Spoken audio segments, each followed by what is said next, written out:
Pada PON Aceh Sumut 2024 nanti, pengurus Provinsi Ikatan Sepeda Sport Indonesia Sumatera Selatan meloloskan 10 atletnya. Mereka akan turun di 5 nomor masing-masing BMX, cross country, mixed reality team, downhill, dan road bike.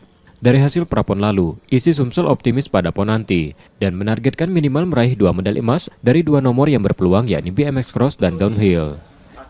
Untuk target sendiri kita menargetkan minimal 2 medali emas dengan dasar data yang kita punyai, dalam arti data hasil yang kemarin kita peroleh pada saat babak kualifikasi PON, yang mana pada saat babak kualifikasi PON itu untuk khususnya di nomor BMX cross di putra dan putri kita mendapatkan 2 medali emas, dan ditambah lagi kemungkinan besar kita akan bisa bersaing di medali emas itu di nomor downhill.